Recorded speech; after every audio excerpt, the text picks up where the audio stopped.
നമസ്തേ.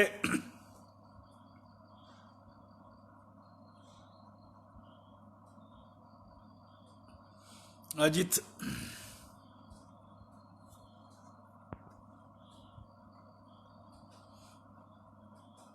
ദീപ ഗോപിനാഥ്,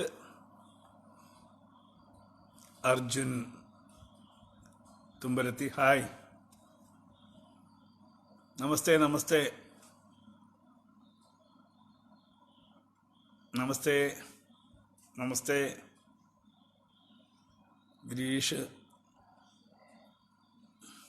അജിത് കുമാർ, ശശികുമാർ. പെട്ടെന്ന് ആളുകളുടെ എണ്ണം ഉയരുന്നുണ്ട്, സന്തോഷം.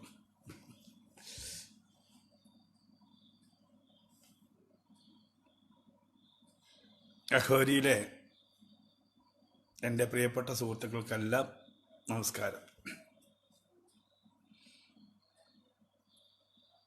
ഞാൻ കുറച്ച് ദിവസമായി തിരക്കിലായിരുന്നു. അഘോരിയിൽ മുമ്പ് വന്നിട്ടുണ്ട്.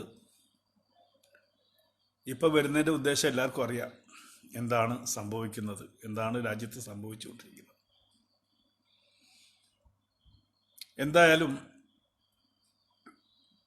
നമ്മൾ കഴിഞ്ഞ 2 ആഴ്ചയായിട്ട്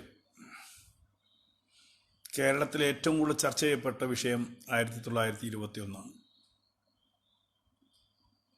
1921 എന്തായിരുന്നു എന്ന് ഇന്നത്തെ തലമുറയ്ക്ക് ഒരുപക്ഷെ അറിയാതെ പോയതാണ്. എന്തായാലും നമ്മൾ കാരണം അതൊന്ന് ചർച്ചയായി. മാധവൻ നായരുടെ പുസ്തകങ്ങൾ വാട്സപ്പിലൂടെ ഒഴുകി നടന്നു, ഫേസ്ബുക്കിലൂടെ ഒഴുകി നടന്നു, ലിങ്കുകൾ. പുതിയ തലമുറ ചരിത്രം പഠിച്ചു, മനസ്സിലാക്കി. അത് വലിയ കാര്യമാണ്. പലപ്പോഴും നമ്മുടെ ചരിത്രം മറ്റുള്ളവർക്ക് വേണ്ടി വഴിതിരിച്ചു വിട്ട ചരിത്രമാണ്. ഭാരതത്തിൻ്റെ മൊത്തം ചരിത്രം അങ്ങനെ തന്നെയാണ്. നമ്മളെപ്പോഴും അക്ബർ ദ ഗ്രേറ്റ് എന്ന് വിളിച്ചിട്ടുണ്ട്, അല്ലേ? അലക്സാണ്ടർ ദ ഗ്രേറ്റ് എന്ന് വിളിച്ചിട്ടുണ്ട്. ചന്ദ്രഗുപ്ത ദ ഗ്രേറ്റ് എന്ന് എന്തെങ്കിലും വിളിച്ചിട്ടുണ്ടോ? ശിവജി ദ ഗ്രേറ്റ് എന്നാരെങ്കിലും പറഞ്ഞു കേട്ടിട്ടുണ്ടോ? ഇല്ല. നമ്മളെപ്പോഴും സായിപ്പിനെയും നമ്മളെ തോൽപ്പിച്ചവരെയും ഗ്രേറ്റ് എന്ന് വിളിക്കും, അല്ലെങ്കിൽ നമ്മൾ തോൽപ്പിച്ചവരെയും ഗ്രേറ്റ് എന്ന് വിളിക്കും. അലക്സാണ്ടർ തോറ്റോടിപ്പോയ ആളാണ് ചന്ദ്രഗുപ്ത മൗര്യയോട്. അതേപോലത്തെ ശിവജിയോട് തോറ്റോടിപ്പോയതാണ് ഇവിടുത്തെ അധിനിവേശക്കാരൊക്കെ, അല്ലേ? നമുക്കറിയാം. അപ്പോഴും അധിനിവേശക്കാരുടെ കൂടെ നിൽക്കാൻ എപ്പോഴും അങ്ങനെ ഒരു സ്വഭാവം ഇന്ത്യക്കുണ്ട്. ഇന്ത്യയുടെ നമ്മളെ പറഞ്ഞു പഠിപ്പിച്ചതാണ്. ഒരിക്കലും ഇല്ലാത്ത ഒരു കെട്ടുകഥയായിട്ടുള്ള ആര്യവംശത്തിൻ്റെ കുടിയേറ്റവും ഒക്കെ നമ്മൾ തൊണ്ട വിഴുങ്ങി നിൽക്കുന്ന ആൾക്കാരെന്നാണ്. എല്ലാം നമ്മൾ സ്വീകരിക്കും. നുണകളൊക്കെ നമ്മൾ സ്വീകരിച്ച് അങ്ങനെ നുണകൾക്ക് വേണ്ടി പരുവപ്പെട്ട ഒരു മനസ്സായി നമ്മുടെ ഭാരതീയർ മാറി. ഇക്കാലം അത്രയും ഭരിച്ച കോൺഗ്രസിനും സത്യം എന്താണ് എന്ന് പുറത്ത് വരേണ്ടിയിരുന്നില്ല. നമ്മുടെ ഗ്രന്ഥങ്ങളൊന്നും മഹത്തായിട്ട് കണ്ടിട്ടില്ല. ഭാരതത്തിനൊരു ഗ്രന്ഥമില്ല. ഭഗവത്ഗീത ഭാരതത്തിന്റെ ഗ്രന്ഥമായിട്ട് അംഗീകരിച്ചിട്ടില്ല, അംഗീകരിക്കാൻ സമ്മതിക്കുകയില്ല. വേണമെങ്കിൽ വിശുദ്ധ ഖുർആൻ വേണമെങ്കിൽ അംഗീകരിക്കും. അതാണ് സത്യം. എന്താണ് നമുക്കിങ്ങനെ സംഭവിച്ചത്? എന്താണ് നമുക്ക് പറ്റിയത്? ഈ ഭാരതത്തിന്റെ ഉണ്മ അറിയാൻ നമുക്ക് എങ്ങനെയാണ് അവസരമില്ലാതെ പോയത്? 1921 തന്നെ എടുക്കുക. 1921 22 ജനുവരിയിൽ ആ ബഹളം കഴിഞ്ഞു, കലാപങ്ങൾ കഴിഞ്ഞു. തൊട്ടടുത്ത വർഷം പുസ്തകം എഴുതി. ആ പുസ്തകം അംഗീകരിച്ചില്ല. അത് 1923 തന്നെ ആദ്യ ചരിത്ര രേഖ ഇറങ്ങി. ബ്രിട്ടീഷ് രേഖകളുണ്ട്. മാധവൻ നായർ പുസ്തകം എഴുതി. അദ്ദേഹം ഈ ചരിത്രത്തിൻ്റെ കൂടെ നടന്ന ആളാണ്. ആലോചിച്ച് നോക്കണം. ഈ ഖിലാഫത്ത് പ്രസ്ഥാനം ഉണ്ടാക്കുമ്പോൾ അതിൻ്റെ കൂടെ നിന്ന ഗാന്ധി തൊപ്പിയിട്ട ആൾക്കാരാണ്. അദ്ദേഹം എഴുതിയ ചരിത്രവും ശരിയല്ല എന്ന് പറഞ്ഞു. അദ്ദേഹം ഹിന്ദുവാണ്. ഗാന്ധിജി ഈ 1921 കുറിച്ച് വളരെ ശക്തമായി അപലപിച്ച് പറഞ്ഞു. ഇപ്പൊ പറയുന്നു അദ്ദേഹം ഹിന്ദു ആണല്ലോ, ഇവിടുത്തെ ആളല്ലല്ലോ. ഇങ്ങനെ ആനി ബെസന്റ് പറഞ്ഞു. അപ്പൊ ഇതൊക്കെ പറഞ്ഞിട്ടും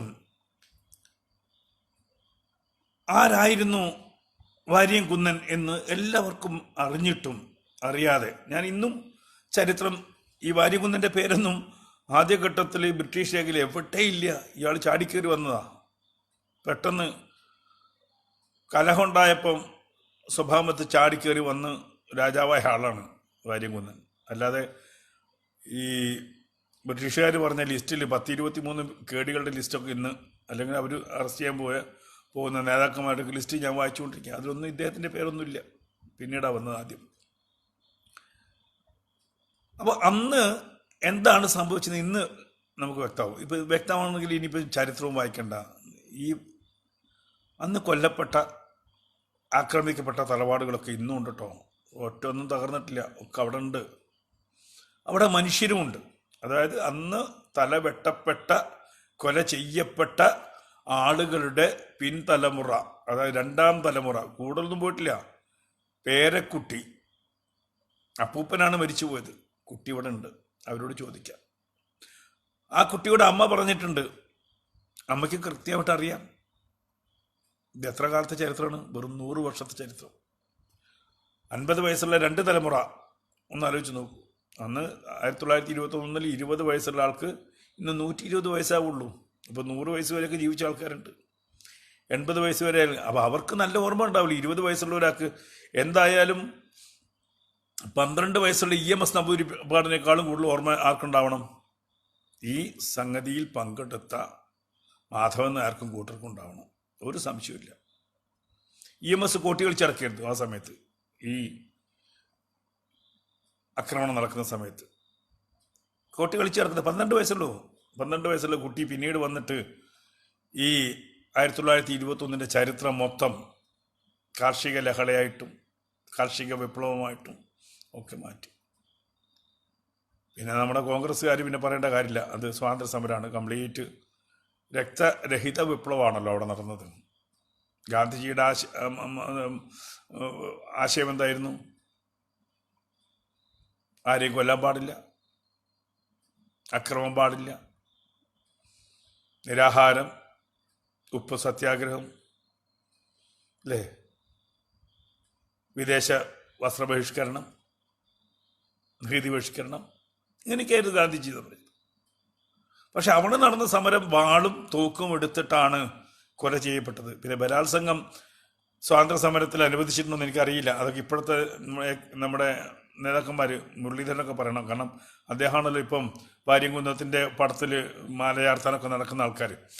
അപ്പം സ്വാതന്ത്ര്യ സമരത്തിൻ്റെ ഭാഗമായിട്ട് ഞങ്ങൾ ബലാത്സംഗവും നടപ്പിലാക്കിയിട്ടുണ്ട്,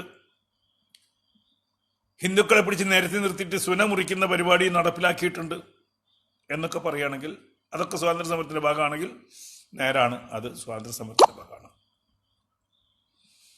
പക്ഷെ എന്തായാലും ശരി, ബ്രിട്ടീഷുകാർക്ക് എതിരെ തുടങ്ങിയ സമരത്തിൽ എത്ര ബ്രിട്ടീഷുകാർ കൊല്ലപ്പെട്ടു എന്നുള്ളത് ചിന്തനീയമാണ്. ലിസ്റ്റ് ഉണ്ട്, ബ്രിട്ടീഷുകാർ എത്ര ഭരിച്ചിട്ടുണ്ട്. ഇപ്പോഴും നമ്മൾ കോഴിക്കോട് കമ്മീഷണർ ഓഫീസിന് മുന്നിലൊരു സ്തൂപമുണ്ട്. അത് മലപ്പുറത്തായിരുന്നു. മലപ്പുറത്ത് അത് വെക്കാൻ പാടില്ലെന്ന് പ്രസിഡൻ്റായപ്പം തൂക്കിയെടുത്ത് ഇവിടെ കൊണ്ടുവന്ന് വെച്ചതാണ് കമ്മീഷണർ ഓഫീസിന് മുമ്പിൽ. അതിലുണ്ട് കുറേ ആൾക്കാർ മരിച്ചത്, കുറച്ച് ആൾക്കാരുള്ളത്.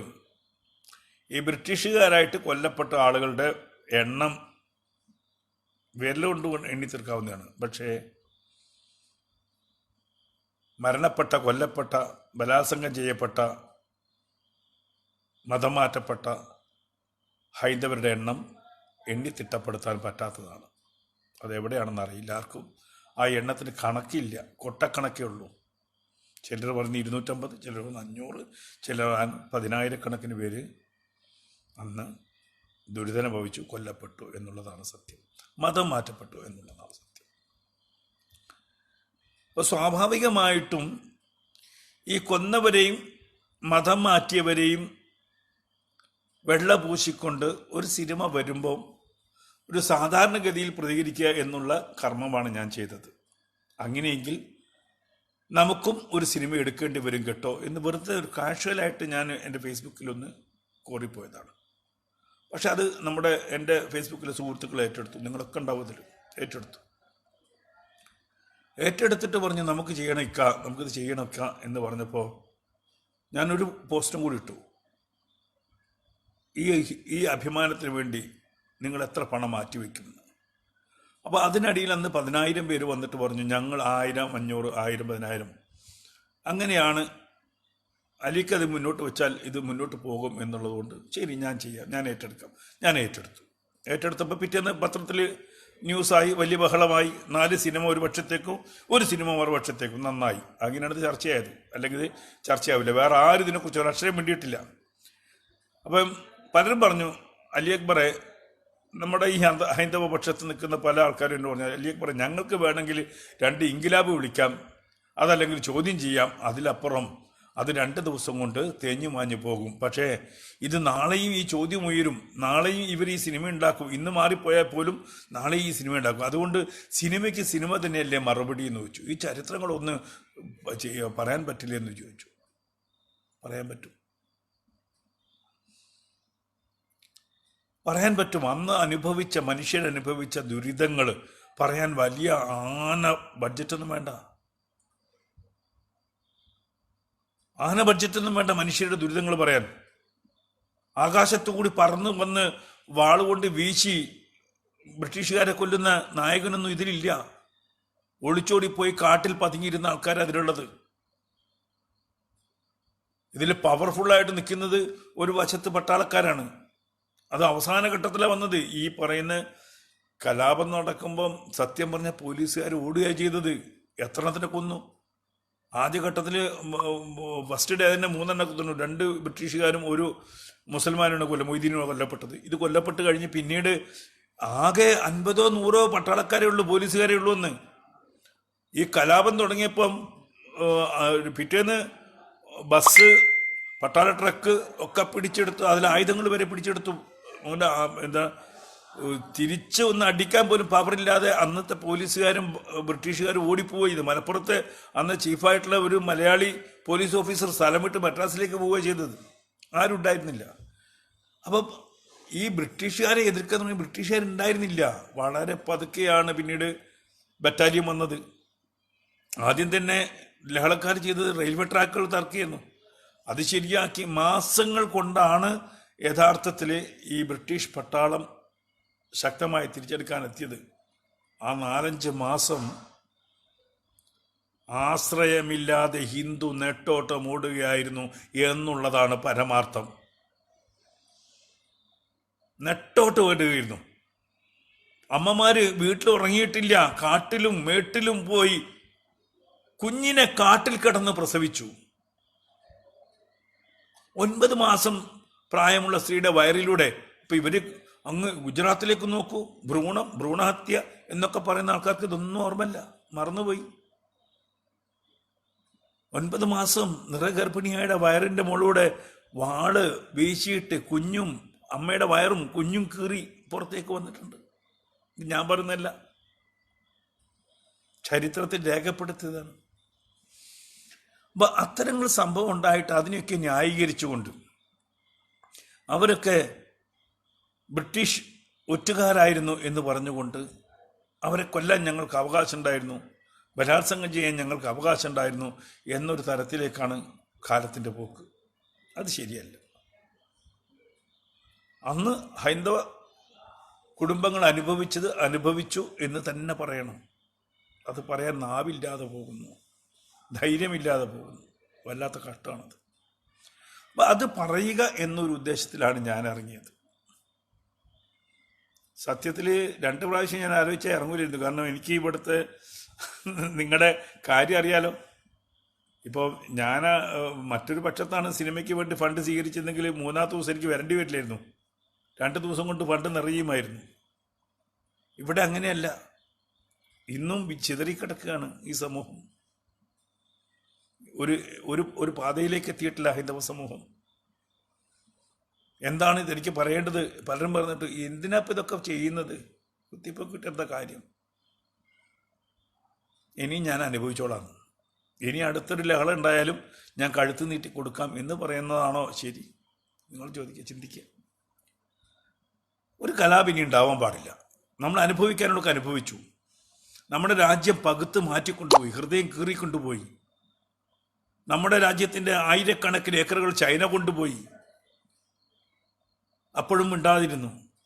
പക്ഷെ ഇപ്പോൾ കയറിയപ്പോൾ സഗതി വിവരം അറിഞ്ഞു, മനസ്സിലായല്ലോ. എന്താ ചെയ്തത്? എന്താണോ അങ്ങോട്ട് കൊടുക്കേണ്ടത് അതേപോലെ കൊടുത്തു. പറഞ്ഞു മേലാൽ ഇങ്ങോട്ട് കയറിയ കാലിൻ്റെ മുട്ടുകാർ തല്ലുപിടിക്കുന്നു പറഞ്ഞോ. അതാണ്, അങ്ങനെ ഒരു നേതാവ് നമുക്ക് ഉണ്ടായിരുന്നില്ല, ഇപ്പം ഉണ്ട്. അതേ അഭിമാനബോധം ഈ ദേശീയതയിൽ വിശ്വസിക്കുന്നവർക്കും ഈ രാജ്യത്തിൻ്റെ ചരിത്രങ്ങൾ വിശ്വസിക്കുന്നവർക്കും വേണം. സംഭവിച്ച തെറ്റുകൾ സംഭവിച്ചു എന്ന് പറയണം. അതിന് തയ്യാറായില്ലെങ്കിലോ നമ്മളതിന് സത്യാവസ്ഥ പുറത്തു കൊണ്ടുവരും. അങ്ങനൊരു ശ്രമം ഞാൻ നടത്തും. ഇപ്പം 5-8 ദിവസം കൊണ്ട് അതിലേക്ക് 42 ലക്ഷം രൂപ വന്നു. ഈ കച്ചവടമറിയാത്ത വിറ്റ് ജീവിക്കുന്ന ഹിന്ദുവിൻ്റെ കയ്യിൽ നിന്ന് 42 ലക്ഷം രൂപ വന്നു എന്ന് പറഞ്ഞാൽ വലിയ അത്ഭുതം തന്നെയാണ് ഇത്രയും ദിവസം കൊണ്ട്. കാരണം ഹൈന്ദവൻ ഒരിക്കലും കച്ചവടക്കാരനായിട്ടില്ല. വളരെ കുറച്ച് കച്ചവടക്കാരേ ഉള്ളൂ ഹൈന്ദവരിൽ. വൈശ്യഗുണം തീരെ ഇല്ലാത്തവരാണ് ഹൈന്ദവർ. അങ്ങോട്ട് വരണം കേട്ടോ, അത് വേറെ കാര്യം. വൈശ്യഗുണം വളരെ കുറവാണ്. പണ്ടുള്ളവരൊക്കെ ക്ഷത്രിയരായിരുന്നു, നായന്മാരൊക്കെ ക്ഷത്രിയരായിരുന്നു, ബ്രാഹ്മണർ വശത്ത്. പൊതുവെ കച്ചവടത്തിനോ അല്ലെങ്കിൽ അങ്ങനെ പണം ഉണ്ടാക്കാനോ വലിയ കഴിവില്ലാത്ത സമൂഹമായിട്ടാണ് ഭൂരിപക്ഷം. വളരെ കുറച്ച് ആൾക്കാരുണ്ട്, ഇല്ല എന്ന് പറയുന്നില്ല, പ്രത്യേകിച്ച് കേരളത്തിൽ. അപ്പം അതുകൊണ്ട് തന്നെ ഇപ്പം നമ്മൾ സിനിമയ്ക്ക് ഫണ്ട് വളരെ സ്ലാവിലേ വരുള്ളൂ, നമുക്ക് ആദ്യമേ അറിയാം. എന്നാലും വരുന്നുണ്ട്. ഞാൻ ഇതേപോലെ ഇത് വലിയൊരു എമൗണ്ട് 100-150 ഒക്കെയാണ് വരുന്നത്. നമുക്ക് വലിയ കാര്യം തന്നെയാണ് അത്. എനിക്ക് നിങ്ങളുടെ കൂട്ടായ്മയോടും പറയാനുള്ളത് തന്നെയാണ്, നിങ്ങൾക്ക് എന്നെ വിശ്വാസം ഉണ്ടെങ്കിൽ, ഇപ്പോഴും പറയും, വിശ്വാസം ഉണ്ടെങ്കിൽ എന്തുകൊണ്ടാണ് ഒറ്റയ്ക്ക് ഫൈറ്റ് ചെയ്യുന്നതെന്ന് ചോദിക്കാറുണ്ട്. പറ്റും. 10 പേര് ചേർന്നാൽ 10 അഭിപ്രായം വരും, 10 രീതിയിൽ പോകും. എനിക്ക് ചില ഗുരുക്കന്മാരോട് മാത്രം കണക്ക് പറഞ്ഞാൽ മതി. എൻ്റെ ചുറ്റുമുള്ള ഗുരുക്കന്മാരുണ്ട്. അവരോട് ഞാൻ സമ്മതം ചോദിച്ചു, അവരുടെ കാലിൽ തൊട്ട് നമസ്കരിച്ചിട്ടാണ് ഈ കാര്യങ്ങളൊക്കെ ഇറങ്ങിയത്. അവർ പൂർണ്ണമായിട്ടും പറഞ്ഞു അലി അക്ബർ മുന്നോട്ട് പോയത് വിജയിക്കും. അവരാണ് എനിക്ക് ശക്തി പകർന്നതും ഇത് മുന്നോട്ട് കൊണ്ടുപോകാൻ പറഞ്ഞത്. അതുകൊണ്ട് എനിക്ക് അക്കാര്യത്തിൽ പേടിയില്ല. ഞാൻ പറയുന്നത്, ഇപ്പോൾ 1 ലക്ഷത്തിൽ ചില്ലാനില്ലേ ആൾക്കാർ നിങ്ങളുടെ ഗ്രൂപ്പിൽ? അവർ 100 രൂപ ഇട്ടാൽ എന്തായിരിക്കും സ്ഥിതി? അഘോരിയിലെ ഓരോ മെമ്പറും 100 രൂപ ഇട്ടാൽ എത്ര രൂപ വരും എന്ന് ഇന്നൊന്ന് കണക്ക് കൂട്ടുന്നു. ഞാൻ കൂടുതലൊന്നും പറയുന്നില്ല. 1 ലക്ഷത്തിന് മേലെ അഘോരിക്കുണ്ടല്ലേ. അങ്ങനെ 1 ലക്ഷം മെമ്പർമാരുള്ള അഘോരിയിൽ നിന്ന് ഒരു വ്യക്തി, കഴിവുള്ളവർ പോട്ടെ, 100 രൂപ എടുക്കാൻ പറ്റാത്ത കഴിവില്ലാത്തവർ സാധാരണ കുറവാണ്. അങ്ങനെ 100 രൂപ മാറ്റിയാൽ 1 കോടി രൂപ വരുമോ? എൻ്റെ ചോദ്യം. എനിക്കറിയാം, നമ്മുടെ കൂട്ടായ്മയിൽ ഏകദേശം 5 ലക്ഷത്തോളം പേരുണ്ട്. എൻ്റെയും നിങ്ങളുടെയും. എനിക്ക് 1 ലക്ഷത്തിൽ ചില്ലാനും ഫോളോവേഴ്സ് ഉണ്ട്. ഇത്രയൊക്കെ ഉണ്ടായിട്ടും നമുക്ക് ഇതെന്തുകൊണ്ട് വൈകുന്നു, എന്തുകൊണ്ട് ഈ ഉദ്ദേശിക്കുന്നതിൽ പെട്ടെന്ന് നമുക്ക് സാധിക്കുന്നില്ല എന്ന് ചോദിച്ചാൽ ഒരു മടി നമ്മുടെ കയ്യിലുണ്ട്. ഇനി എന്നെ സംശയം ഉണ്ടെങ്കിൽ പറയാം. നിങ്ങൾ പറയുകയാണ് അലി അക്ബറിനെ ഞങ്ങൾക്ക് സംശയമുണ്ട്, അങ്ങനെയാണെങ്കിൽ നിങ്ങളെല്ലാവരും ആവശ്യപ്പെടൂ, ഞാൻ മാറി നിൽക്കാം, യാതൊരു ബുദ്ധിമുട്ടുമില്ല. എനിക്കങ്ങനെ ഇത് നടക്കണമെന്നുള്ളൂ. അതുകൊണ്ട് തന്നെ എല്ലാവരും വിളിച്ചത്, നമ്മുടെ മേജർ രവിയെ വിളിച്ചു, ഇന്നലെ സുരേഷ് ഗോപിയെ വിളിച്ചു, എല്ലാവരോടും ഞാൻ സഹായം അഭ്യർത്ഥിച്ചിട്ടുണ്ട്. എല്ലാവരും, ഒരാളെയും വിട്ടുപോയിട്ടില്ല. സമസ്ത മേഖലകളിലുള്ള ആൾക്കാരൊക്കെ ഞാൻ വിളിച്ചിട്ടുണ്ട്, അവരോടൊക്കെ സംസാരിച്ചിട്ടുണ്ട്. ഇതിൻ്റെ കൂടെ നിൽക്കണം. എൻ്റെ ഒറ്റയ്ക്കുള്ളൊരു പ്രോജക്റ്റ് അല്ല, അതാദ്യം മനസ്സിലാക്കുക. ഇത് വലിയൊരു പ്രോജക്റ്റാണ്. ആ വലിയ പ്രോജക്റ്റിന് വലിയ ചിലവും വരും. പക്ഷേ എന്ന് കരുതി അങ്ങേയറ്റത്തെ ഒരു വലിയ ഇതൊന്നും ചെയ്യാനുള്ള ശേഷിയൊന്നും നമുക്കില്ല. ഇപ്പോൾ മറ്റുള്ളവർ ചെയ്യുന്ന ഒരു 80 കോടിയും 90 കോടിയൊന്നും മുടക്കിയിട്ട് നമുക്ക് ചെയ്യാനില്ല. 8 കോടിയൊക്കെ ആവാം നമുക്കല്ലേ. അപ്പോൾ ഇത് ചിന്തിക്കുക. എൻ്റെ സുഹൃത്തുക്കളൊക്കെ ഒന്ന് ചിന്തിക്കുക, ഞാൻ എന്തു ചെയ്തു ഈ പ്രസ്ഥാനത്തിന് വേണ്ടി. ഈ ഈ പറയുന്ന എനിക്ക് 2-3 ദിവസം മുമ്പ് ഒരു കുട്ടി ഒരു വാക്ക് എഴുതിയിട്ട് 1,00,000 രൂപ അയച്ചു. എന്താ എഴുതിയെന്നറിയോ? അവർ ആഭരണം വിറ്റിട്ടാണ് ആ 1,00,000 അയച്ചത്. ആഭരണത്തെക്കാളും അഭിമാനമാണ് വലുത് എന്നാണ് അവർ കുറിച്ചത്. ആഭരണത്തെക്കാളും അഭിമാനമാണ് വലുത്. അങ്ങനെ നമുക്ക് ചിന്തിക്കാൻ പറ്റണം ചില കാര്യങ്ങളിലെങ്കിലും. അങ്ങനെ ചിന്തിച്ചിട്ടില്ലെങ്കിൽ എന്ത് സംഭവിക്കുന്നു ഞാൻ പറയേണ്ട കാര്യമില്ലല്ലോ. പലപ്പോഴും ഒരു നിർബന്ധ ബുദ്ധിയില്ല കേട്ടോ, ഒരു നിർബന്ധ ബുദ്ധിയില്ല. അലി അക്ബറിന് അങ്ങനത്തെ ഒരു നിർബന്ധ ബുദ്ധിയില്ല. ഞാനിതൊന്നും ആഗ്രഹിച്ചതല്ല. കാലം അങ്ങനെ ഇങ്ങനെ ഒരു സ്ഥാനത്തേക്ക് നിൽക്കാൻ എന്നെ പ്രേരിപ്പിച്ചതാണ്. അല്ലാതെ ഞാൻ കുറേ ചിലപ്പം അന്ന് അനുഭവിച്ച ആത്മാക്കൾ പറഞ്ഞിട്ടുണ്ടാവും, അവിടെ നീയേ ഉള്ളൂ, കയറി നിൽക്ക് എന്നും പറഞ്ഞ് എന്നെ തള്ളിവിട്ടതായിരിക്കാം. ഞാൻ അങ്ങനെ വിശ്വസിക്കുന്നു. അല്ലെങ്കിൽ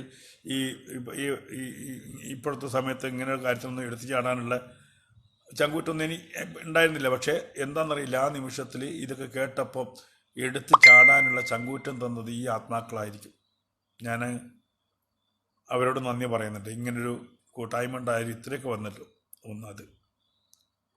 അപ്പോൾ എല്ലാവരും ഇതൊന്ന് ശ്രദ്ധിക്കുക. നിങ്ങൾക്ക് പറ്റുമോ, എന്ത് പറ്റും എന്നുള്ളത് ചിന്തിക്കുക. ഈ അഖോരിയിലെ മുഴുവൻ ഞാൻ ഇങ്ങനെ ഓരോ ഗ്രൂപ്പിലും പോകുന്നു, ചോദിക്കുന്നു. എനിക്ക് മടിയൊന്നുമില്ല. ഇങ്ങനെ വന്നില്ലെങ്കിലോ ഞാൻ തെണ്ടും. ഈ ഇന്ത്യ മൊത്തം ഒന്ന് തെണ്ടും ഞാൻ. നോക്കട്ടെ, നന്നാവും നോക്കണമല്ലോ. എനിക്ക് മറച്ചു വയ്ക്കാനൊന്നുമില്ല. അത് നിങ്ങൾക്കും അറിയാം, മറച്ചു വയ്ക്കാനൊന്നുമില്ല. എനിക്കിങ്ങനെ ഒരു ഭാരം എടുത്തു വെക്കേണ്ട ആവശ്യമില്ല. ഭാരം തന്നെയാണ് ഇത്, വലിയ ചെറിയതൊന്നുമില്ല, വലിയ ഭാരമാണിത്. ഞാനിത് കുറച്ച് ദിവസമായിട്ട് നമുക്ക് ഉറക്കമില്ല ഊണും ഇല്ലാത്തൊരു അവസ്ഥയിലൊക്കെ വരുന്നു. 100 കണക്കിന് ആൾക്കാർ വിളിക്കും. ഓക്കെ, അപ്പോൾ മറച്ചു വയ്ക്കാനൊന്നുമില്ല. കാര്യങ്ങളൊക്കെ ഇങ്ങനെ പോകും. ഞാൻ ഒറ്റയ്ക്ക് എന്താ തള്ളെന്ന് വെച്ചാൽ ഇതിൽ വലിയ പ്രശ്നങ്ങൾ ഉണ്ടാവാൻ പാടില്ല. നാളെ കണക്ക് കൃത്യമായിട്ട് കൊടുക്കണം. നാളെ നിങ്ങൾ ചോദിച്ചാൽ, ആര് ചോദിച്ചാലും കണക്ക് കൊടുക്കണം. അത് ക്ലീൻ ആയിരിക്കണം. അക്കാര്യത്തിൽ എനിക്ക് നിർബന്ധമുണ്ട്. അതുകൊണ്ടാണ് വ്യക്തിഗതമായിട്ട് മുന്നോട്ടിറങ്ങിയത്. എനിക്ക് ബോധ്യപ്പെടുത്തുന്നവരെ നേരിട്ട് ബോധ്യപ്പെടുത്താം. അതല്ല, ഞാൻ ഒരു ട്രസ്റ്റ് ഉണ്ടാക്കിയ ട്രസ്റ്റിന് സിനിമ ചെയ്യാൻ പറ്റില്ല. ട്രസ്റ്റ് ഒരിക്കലും സിനിമ ചെയ്യാൻ പാടില്ല. സൊസൈറ്റി ഉണ്ടാക്കിയ സൊസൈറ്റിക്ക് സിനിമ ഉണ്ടാക്കാൻ പാടില്ല. പിന്നെ എന്ത് ചെയ്യണം? കമ്പനി ഉണ്ടാക്കണം. കമ്പനി ഉണ്ടാക്കണമെങ്കിൽ രജിസ്ട്രേഷൻ തന്നെ എത്ര കാലം പിടിക്കും? അപ്പോൾ 2021 കഴിഞ്ഞ് പോകും. കമ്പനി ഉണ്ടാക്കി ഷെയർ വിറ്റ് സിനിമ ഉണ്ടാക്കുന്ന നടക്കുന്ന കാര്യമില്ല, പെട്ടെന്ന് നടക്കുന്ന കാര്യമില്ല, വലിയ പാടാണ്. ആ കമ്പനി റൂളൊക്കെ പോയി നോക്കിയാലേ ഒരാൾക്ക് അറിയുള്ളൂ. അപ്പോൾ വ്യക്തിപരമായിട്ട് എന്നോട് പറഞ്ഞു, അലി അക്ബർ മുന്നിൽ നിൽക്കൂ, ഞങ്ങളൊക്കെ ഉണ്ട് പുറകിൽ എന്ന് വലിയൊരു ഗ്രൂപ്പ് പറഞ്ഞതുകൊണ്ടാണ് ഞാൻ ഇതിൻ്റെ മുന്നിൽ വന്ന് നിൽക്കുന്നത്. നിങ്ങളുടെ മുന്നിൽ വന്ന് ഇങ്ങനെ സംസാരിക്കേണ്ടെന്ന് വന്നതും അതുകൊണ്ടാണ്. അതുകൊണ്ട് സഹായിക്കാൻ പറ്റുന്നത് സഹായിക്കുക, അത്രേ പറയുള്ളൂ.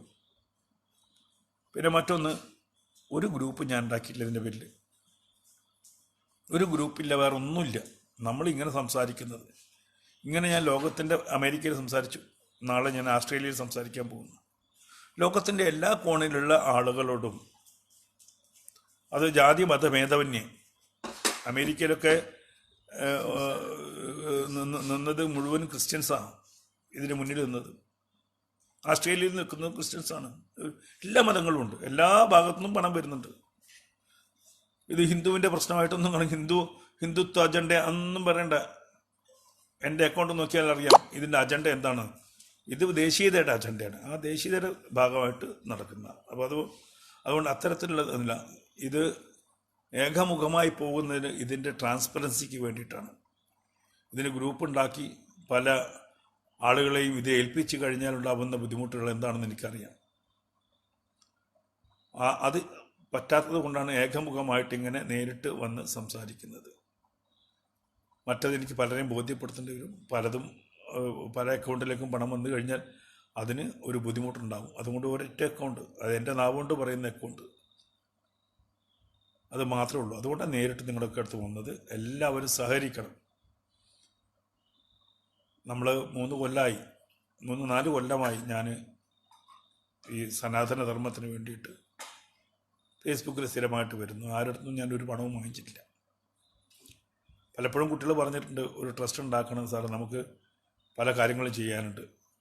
ആലോചിച്ചിരുന്നു. ട്രസ്റ്റ് ഉണ്ടാക്കാൻ പോയപ്പോഴാണ് നമ്മുടെ ഈ കോവിഡ് വന്നത്. ഈ കോവിഡ് കാലത്തും ബുദ്ധിമുട്ടിൻ്റെ കാലത്തും ഒരുപാട് പേര് സഹകരിക്കുന്നുണ്ട്, പണം വരുന്നുണ്ട്. കുറച്ച് സ്ലോവിലാണെങ്കിൽ യാതൊരു കുഴപ്പമില്ല. നമ്മുടെ ഷൂട്ടിങ്ങൊക്കെ തുടങ്ങുമ്പോഴത്തേക്കും പണം വരും എന്നുള്ളത് തന്നെയാണ് പരിപൂർണമായ വിശ്വാസം.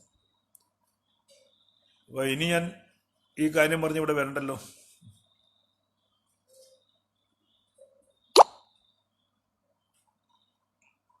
എല്ലാവരും എഴുതുന്നുണ്ട്, എനിക്ക് ഇൻബോക്സിൽ ആരൊക്കെയോ എന്തൊക്കെയോ പറയുന്നുണ്ട്.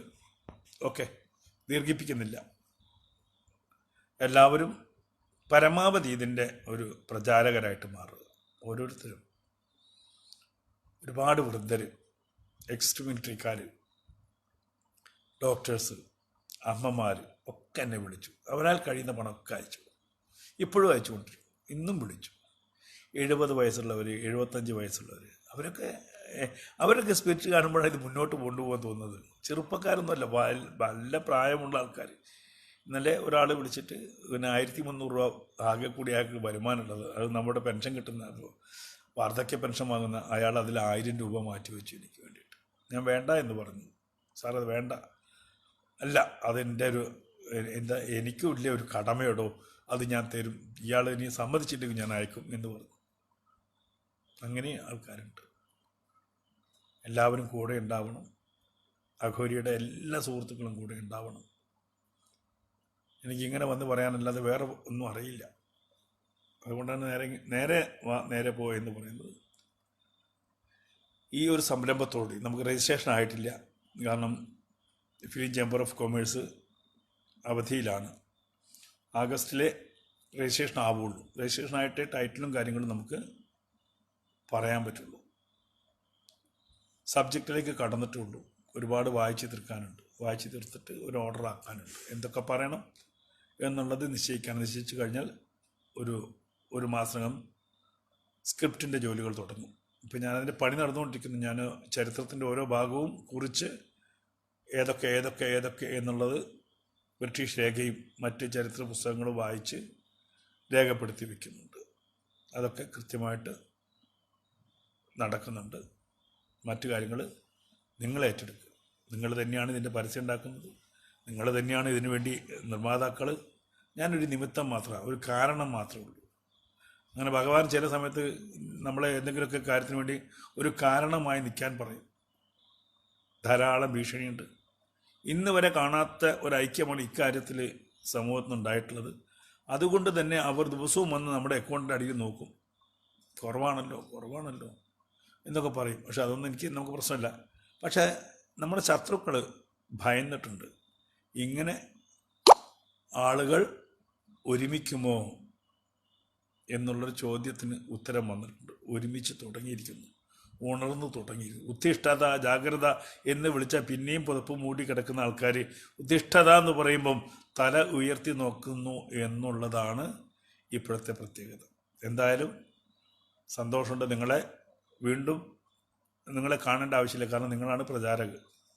നാളെ മുതൽ ഈ സംഗതിക്ക് വേണ്ടിയിട്ട് എൻ്റെ ലിങ്ക് ഉണ്ട്. നിങ്ങൾക്ക് ഞാൻ ലിങ്ക് ഇട്ട് തന്നിട്ടുണ്ട്, അക്കൗണ്ടിൽ ലിങ്ക് ഇട്ട് തന്നിട്ടുണ്ട്.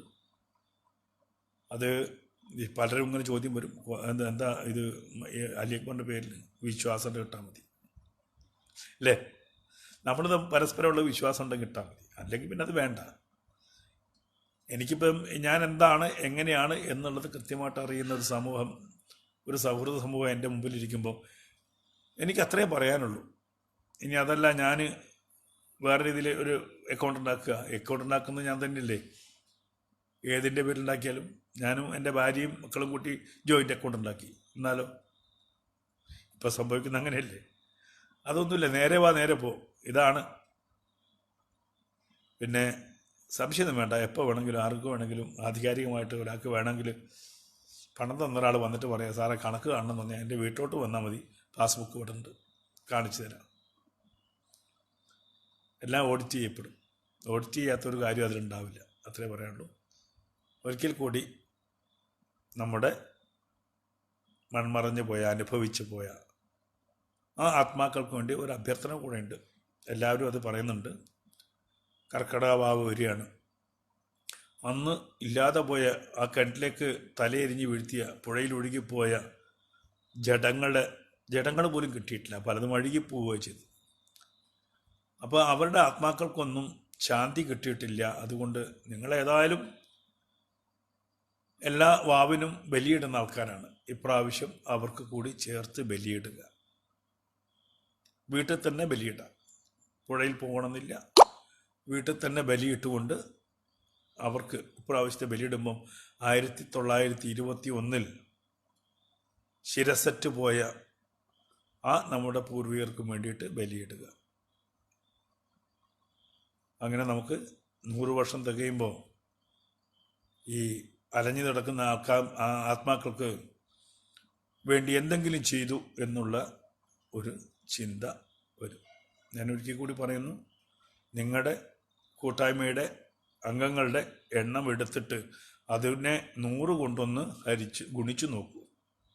നിങ്ങളുടെ കൂട്ടായ്മയുടെ എണ്ണം എടുത്തിട്ട് 100 കൊണ്ടൊന്ന് ഗുണിച്ചാൽ എന്താണോ ലഭിക്കുന്നത് എന്നൊന്ന് കണക്ക് കൂട്ടിയാൽ നന്നായിരിക്കും. എന്ന് പറഞ്ഞ് 100 തന്നെ ആണെന്നില്ല കേട്ടോ, ഉള്ളവർക്ക് ഉള്ളത് പോവും. ഞങ്ങൾക്ക് ഏറ്റവും ചുരുങ്ങിയ ഒരു ഉദാഹരണമാണ് പറഞ്ഞത്. എല്ലാവർക്കും ഒരിക്കൽ കൂടി നന്ദി. ആരൊക്കെയാണ്? അരുൺ രാജ് മാത്രമേ ഉള്ളൂ. അരുൺ രാജ് ഇങ്ങനെ ക്ലിക്ക് ചെയ്യാൻ വേറെ ആരും ഇല്ലേ? ഉണ്ട്. എന്തായാലും സന്തോഷം. ഇനിയും ഇതുപോലെ കാണാം. നമുക്ക് എന്തെങ്കിലും ആവശ്യമുണ്ടെങ്കിൽ, എപ്പോൾ ആവശ്യമുണ്ടെങ്കിലും ഞാൻ വരും.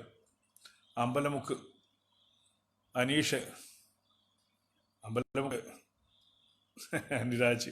ഓക്കെ, ലൈവിൽ എത്ര പേരുണ്ടെന്ന് അറിയില്ല. നന്ദി, നമസ്കാരം. ഭാരത് മാതാ കി ജയ്.